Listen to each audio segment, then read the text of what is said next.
Hi all, and welcome to Kyber Morn's review of the complete Druid's Handbook. This is my 48th review.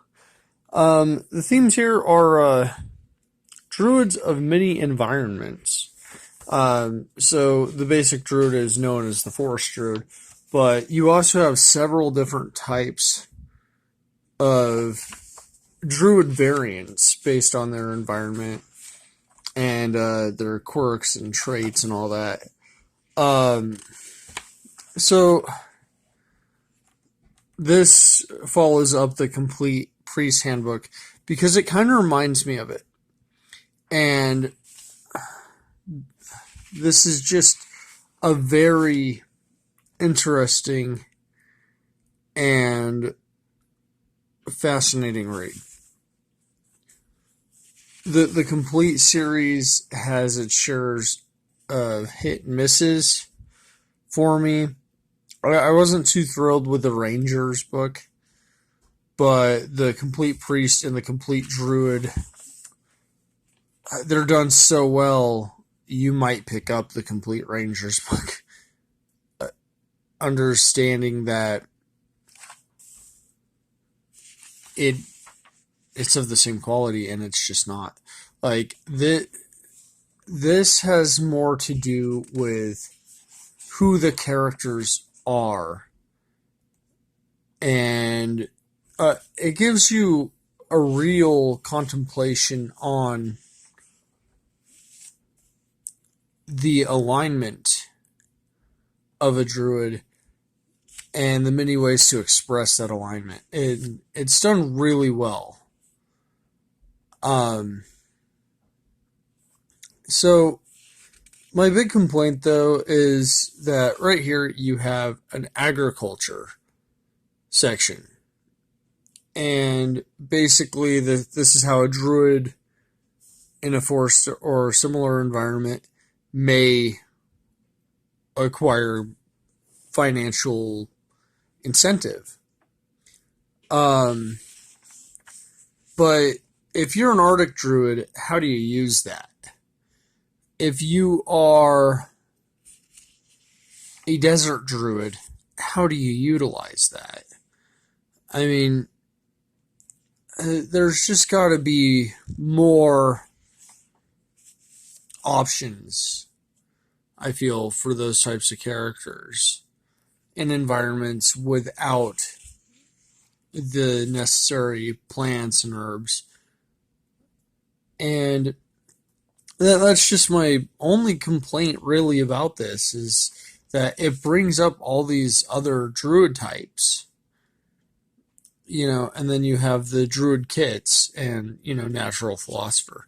That's cool, but I don't feel they're super fleshed out, and, it's okay that they're not entirely fleshed out, but including them in a campaign is going to be harder because a druid is so connected to their environment. The shapeshifter, that is really cool. If you transform more than you have the ability to do, you could get permanently stuck in that form as if you were reincarnated as that creature, and that's awesome. So the key points here are the secret language on pages 6 and 7, druidic branches on 8 to 20, multi and dual class druids on 20 and 21, agriculture on 22 and 23. There are 14 druid kits in this book on 24 through 42. The Druidic Order is a chapter dedicated to the religion of the Druids, and it's on 43 through 57. Druidic Faith on 58 and 59. Well, there's expressions of it and how you carry about your faith. A Druid's Responsibilities on 62 through 69. Character Strategy on 69 to 73. I mean, if you're going to be this connected to your environment, your role-playing abilities are almost mandatory. I mean, This isn't a fighter. This isn't a... Oh, boy. Fighters are easy, okay? But as you get more specialized into the core of your character, you will notice that there are things that just are not... They're not obvious until people are asking, well, wait, you're this, why would you do that? Druid relations on 73 to 76. Personality types on 76 through 80. Druid campaigns on 80 to 85. Druidic spells on 86 through 98. Optional sphere expansions on 86. Magic items on 98 through 103. Herbal magic on 103 to 106, and some common herbs on 103.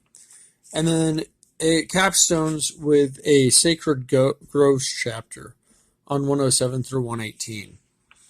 And this is actually a picture taken out of Deities and Demigods and Legends of Lore and Lore, first edition. This is a picture of the Wild Hunt in there, but it's not really called out in here, but it's nice to see that they reused some art. But on the other hand, it's like, wow, that's crazy. As a considerable class, there are many places of advice for Druid player characters. That's a real pro, because you're not just going to be that guy getting into the bar fights. You're a Druid. I mean, there has to be a reason you're doing something. For instance, you could die to save an animal's life, but if the entire forest is at danger, that's bigger than you and your friend. And that has to be considered.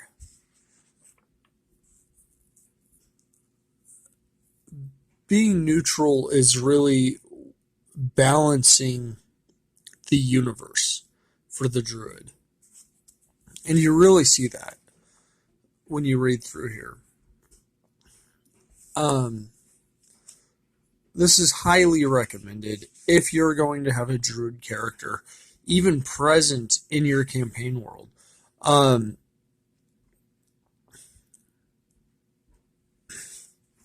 There's no reason not to have that sort of connection. And even within the branches of the Druid faith, like, the Arctic Druid or the Grey Druid, there are some adventure seeds within the text descriptions that I'm sure your players would be surprised and delighted to run across. And if you are attempting to be a Druid, but from one of these different perspectives,